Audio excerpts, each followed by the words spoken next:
دنیا کے اندر جو سب سے بڑی بیماری ہے، بڑا مرض ہے اس دنیا میں، اگر انسان میں وہ آ جائے تو سمجھے کہ انسان کی جو زندگی ہے وہ ایک طرح کا روگ بن جاتی ہے، غموں کا ایک سمندر بن جاتا ہے۔ وہ ہے کہ دنیا کے اندر خواہشات کا بڑھا جانا، اندر خواہشات زیادہ سے زیادہ ابھر جاتی، تو جتنی زیادہ خواہشات ہمارے اندر ہوگی اتنے غم بھی بڑھتے چلے جائیں گے۔ خواہشات جتنی زیادہ ہم اپنے ساتھ جوڑتے چلے جائیں گے، خواہشات کو سوچتے چلے جائیں گے، دکھوں میں بھی اتنا اضافہ ہونے لگ جائے گا، غم میں بھی اتنے بڑھ جائیں گے۔ یہ سب سے بڑی بیماری ہے۔ ہم تو یہ سوچتے ہیں نا کہ بیماری یہ ہے کہ انسان کے سر پہ درد ہو، انسان کے جسم کے اندر کوئی پارٹ ہو، جسم کا حصہ وہ خراب ہو، ہمیں رپورٹ میں پتہ چلے کہ بھئی یہ مرض ہے، تو یہ نہیں۔ ان بیماریوں کا جو ایک اثر ہے وہ یہی ہے کہ انسان کو ایک تکلیف ہوتی ہے۔ یہ خواہشات کی بیماری، دنیا کی محبت، یہ دونوں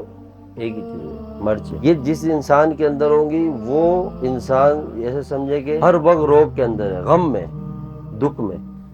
یہ ایک بہت بڑا مرض ہے، اور یہ مرض ایک وائرس کی طرح بہت تیزی سے ہمارے معاشرے کے اندر پھیلتا جا رہا ہے، اور خواہشات کی کوئی حد نہیں ہوتی، کیونکہ خواہشات کا سارا تعلق سوچ کے ساتھ ہے، خیالات کے ساتھ ہے، اور دل کے ساتھ ہے۔ اگر ایک بندہ اس کی خواہش ہے، چاہت ہے کہ مجھے یہ میرا سب کچھ سسٹم اس انداز سے ہو جائے، اس کی ایک سوچ ہے، لیکن ان سب کی جڑ ہے، یعنی بنیاد ہے، ان بیماریوں کی وجہ ہے، وہ ایک چیز ہے جس کی کمی ہے ہمارے اندر، وہ ہے موت کو اور آخرت کو بھولنا۔ یہ چیزیں یاد ہو تو یہ خواہشات دبتی چلے جائیں گی۔ اس خواہشات کے ہونے کی وجہ سے اور آخرت اور موت کو بھولنے کی وجہ سے پھر معاشرے کا جو نظام ہے نا، ہمارے معاشرے کا سسٹم ہے، سارا خراب ہوا پڑا ہے۔ اس کی جو جڑ ہے وہ الگ ہے، ایک سر الگ ہے اور دوسرا سر دوسری طرف ہے۔ اگر پیچھے ہم جاتے جائیں تو ہر خرابی کے پیچھے جو سب سے بڑی وجہ ملے گی وہی کہ آخرت کی طرف توجہ ہی نہیں ہے، موت کے بعد کی زندگی کا پتہ نہیں ہے، لیکن خواہشات بڑھتے جا رہی ہیں۔ انہی خواہشات کو فرنٹ پہ رکھ کے، سامنے رکھ کے ہم زندگی کے تمام معاملات کے اوپر فیصلے کر رہے ہیں، خواہشات کو رکھ کے، اپنی چاہتیں، اپنی سوچ، اپنے معاملات، تو جس کے نتیجے کیا آئے، معاشرے کے اندر سارا نظام خراب ہوتا جا رہا ہے۔ پھر ہر طرح کا جرم، ہر طرح کی بیماری فتنے کی شکل میں سامنے آتی جا رہی ہے، کیونکہ کوئی اس کو روکنے کے لیے تیار نہیں ہے نا، ایک بھاگ دوڑ چل رہی ہے۔ یہ ایک نوجوان ہے نا، اس کے ذہن میں شروع سے ایک چیز ڈال دی جاتی ہے کہ بھائی تیری لائف کا یہ ٹارگٹ ہے جس کو تم نے حاصل کرنا ہے، یعنی اس کو گھر سے ایک ٹارگٹ دیا جاتا ہے، گھر سے ایک سوچ دی جاتی ہے، گھر سے ایک نظام دکھایا جاتا ہے، ایک فیوچر اس کے سامنے رائٹ کر کے دکھاتے ہیں کہ بھئی یہ تو نے حاصل کرنا ہے تو تو سکسیس ہے، نہیں تو ذلیل ہوگا، تباہ ہو جائے گا، نقصان کی طرف جائے گا، سب کچھ ختم۔ یعنی کہ ون سائڈ جو ہماری سوچ ہے نا، ایک طرفہ، یہ ہم دے رہے ہیں۔ اگر آپ دیکھیں تو بالکل سارا معاشرہ اسی پہ چل رہا ہے۔ تو آپ بتائیں کہ یہ بندہ جو اس سوچ سے بڑھ رہا ہے، آگے بڑھتا جا رہا ہے، تو یہ بندہ معاشرے کے اندر کیا رزلٹ لے کر آئے گا، مطلب کس سسٹم کی طرف جائے، کیونکہ اس کو تو ایک ہی سوچ دے کے شروع سے اس کی پرورش ہو رہی ہے، یہ بڑھ رہا ہے ایک ہی سوچ کے ساتھ، ایک ہی دماغ میں اس کے بعد ہے، اور ایک ہی نقشہ سامنے اس کے۔ اب یہ ساری باتیں عمومی ہیں ہمارے معاشرے میں، تو زندگی کے اندر ہر چیز کو نا، جو آنے والی اس کی زندگی میں، جو دنیا سے تعلق رکھنے والے تمام معاملات کو، اور تمام جو وابستہ ہے ضروریات چیزیں، ان سب کو اسی کے اوپر پھر پرکھتا ہے۔ تو ہر معاملے کو، ہر کام کو، اور زندگی میں جو انسان کے بڑے بڑے سٹیپ آتے ہیں، مراحل آتے ہیں، جیسے ایک نوجوان بڑھ رہا ہے، اس نے جاب کرنی ہے، شادی کرنی ہے، اس نے بہت سارا معاملہ ہے جو اس کو پتہ یہ ذمہ داری ہے، جو معاشرے کے اندر ایک نارمل روٹین کے حساب سے نا ساری چیزیں ہیں کہ ہر بندہ بڑھتا جاتا ہے، یہ اس کی زندگی میں چیزیں ایڈ ہوتی جاتی ہیں، یہ اس کے اندر تبدیلی آتی ہے، یہ فیوچر کا ایک ساتھ ہے، یہ چیزوں نا، لیکن وہ چیزیں ساری خواہشات کے حساب سے وہ سوچ رہا ہوتا ہے۔ وہ جو سوچ دی جا رہی ہے، وہ جو ایک ذہن دیا جا رہا ہے، اس کے حساب سے اپنے ساتھ جوڑ رہا ہوتا ہے۔ تو پھر جب ان چیزوں کو حاصل کرنے کے لیے جو راستے اختیار کرتا ہے، جن راہوں پہ چلتا ہے، وہ سارے راستے ڈپریشن کے، ٹینشن کے، اور اللہ تعالیٰ کی نافرمانی والے ہو جاتے ہیں، کیونکہ اس کو بالکل ایک سوچ لاد دی گئی ہے نا۔ پھر وہ احساس کمتری میں کہ بھئی میں اگر اس انداز سے اس چیز کو حاصل نہیں کروں گا تو دنیا کو کیا منہ دکھاؤں گا، لوگوں کو کیا منہ دکھاؤں گا۔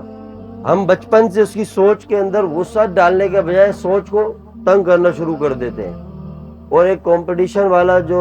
نظام ہے نا وہ آن کر دیتے اس کے اندر نا، تو پھر وہ اسی حساب سے بڑھتا ہے۔ تو ہر چیز میں احساس کمتری، جو قناعت ہے، اللہ تعالیٰ کا نظام ہے، آگے کا فیوچر ہے مرنے کے بعد، کہ میرے یہاں کے آزمائشوں کا جو بدلہ ہے مجھے رب نے آگے دینا ہے، میری یہاں چھوٹی چھوٹی تکلیفوں کا صلہ مجھے اللہ نے آگے دینا ہے، میرے قبر کے اندر میری ایک ایک دکھ کا ایک ایک غم کا معاملہ اللہ نے اس انداز سے اس شکل سے دینا ہے۔ رسول اللہ صلی اللہ علیہ وسلم کی تعلیمات، جب یہ سارا سسٹم ہم اس کو دیں گے نا، شروع سے انوائرمنٹ دیں گے، ایسے ماحول میں لے کے جائیں گے، جب آگے کی خبریں سے پتہ ہوں گی، قرآن کے اندر کا نظام، قرآن ہمیں کیا بتا رہا ہے وہ پتہ ہوگا، جب ماحول سے جڑے ہوں گے تو سوچ بھی اسی وسعت کے ساتھ بڑھتی چلے جائے گی، اندر بھی وہی وسعت ہوگی، چیز ہوگی، زندگی کے تمام خانے اس کے پر ہو چکے ہوں گے۔ اگر ایک طرف سے جیسی دکھ میں آئے گا تو آٹومیٹک جس پرورش کے ساتھ وہ بڑا ہے، جس سوچوں کے ساتھ، تو ایک دم سے اس کے ذہن میں کیا بات آئے گی، غم آئے گا تو اللہ تعالیٰ کیا فرما رہے، جن پہ دکھ آئے غم آئے وہ صبر کرے، اللہ ان کے ساتھ ہے۔ اس کا کریڈٹ یہاں نہیں تو آخرت میں،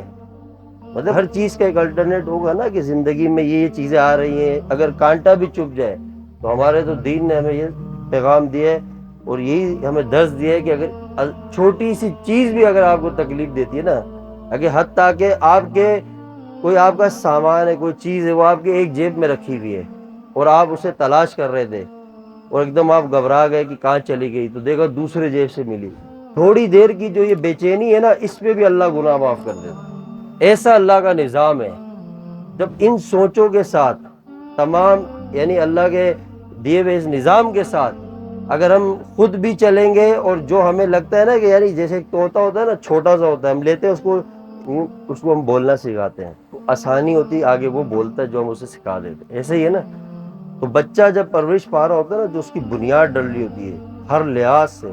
نظریے کے لحاظ سے، سوچ کے لحاظ سے، عقیدے کے لحاظ سے، دنیا کے حساب سے، آخرت کے حساب سے، میں صرف اس کی بات کر رہا ہوں ایک مسلمان گھرانے کی، تو اسی سوچ میں وہ بڑھ رہا ہوتا ہے، انہی وسعتوں کے ساتھ وہ آگے پرورش پا رہا ہوتا ہے۔ جب وہ معاشرے کے اندر ان ہوتا ہے، نظام میں ان ہوتا ہے، جب وہ عمر کے ایسے حصے میں پہنچتا ہے کہ وہ آہستہ آہستہ بڑھتا جاتا ہے اور ہر چیزوں سے کنیکٹ ہوتا ہے کہ بھئی اب میرا یہ زندگی کا پارٹ ہے، اب میں نے یہ کرنا ہے، پھر اس نے آگے زندگی میں ایک ہم سفر کی بھی تلاش کرنی ہے کہ بھئی یہ میری زندگی میں ہم سفر آئے گا۔ تو اگر ہم اس کو شروع سے ہر وہ بات تو آسمانوں سے زمین پہ اتری ہے،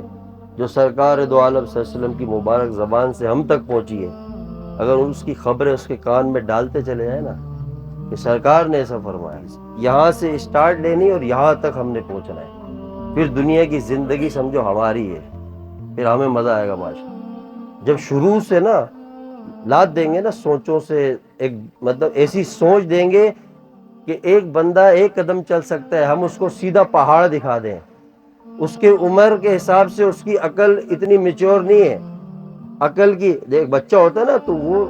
اس طرح کا ایکسپیرینس نہیں رکھتا ایک بڑا جو رکھتا ہے۔ اگر ہم نے اپنی زندگی میں حالات، مشکلات، چیزیں سب کچھ دیکھی ہوں تو بچہ تو وہ پریکٹیکلی معاملہ الگ ہوتا ہے، ایک تھیوری الگ ہوتی ہے۔ جب انسان کسی چیز سے خود گزرتا ہے، جو اس سے گزر کے وہ چیز جو اس کے اندر آتی ہے، جو ایک مضبوطی، ایک عقل مضبوط ہو رہی ہوتی ہے، ایک میچور ہو رہا ہوتا ہے، وہ بہت پریکٹیکل کے بعد، بڑے حالات سہنے کے بعد، بڑے معاملات، دکھ درد، دنیا کی ٹھوکریں، ذلتیں، اب وہ ہمارے ایکسپیرینس ہم ایک دم سے چھوٹے بچے پہ لاد دیں اٹھا کے سر پہ، بھئی یہ رے تو نے ایسا، وہ اس بیچارے کو تو نہیں پتا نا بھائی، سننے کی حد تک تو بولے گا ٹھیک ہے، لیکن ہم اس کو ایک بالکل عزم کر کے کہ بھئی یہ ہے، وہ تو نہیں ہے نا، ان چیزوں سے نہیں گزرا،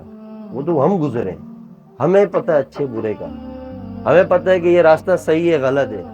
ہمیں پتہ ہے، کیونکہ ہم وہ اگر 20 سال کی عمر میں کھڑا ہے، ہم 60 سال کی عمر میں کھڑے ہیں، زمین آسمان کا فرق ہے تجربوں کا، لیکن ہم 60 سال والا سسٹم اس کے اوپر ذہن میں ڈالنے کی کوشش کرتے ہیں، انسٹال کرنے کی کوشش کرتے ہیں، وہ آگے اس کے سائیڈ ایفیکٹ ہوں گے پھر برے طریقے سے، وہ اس کو لوڈ کو برداشت نہیں کر پائے گا، اس پریشر کو برداشت نہیں کر پائے گا، کیونکہ اس کو نہیں ہے نا، اس کا ایک طریقہ ہوتا ہے، تربیت کا بھی ایک طریقہ ہوتا ہے،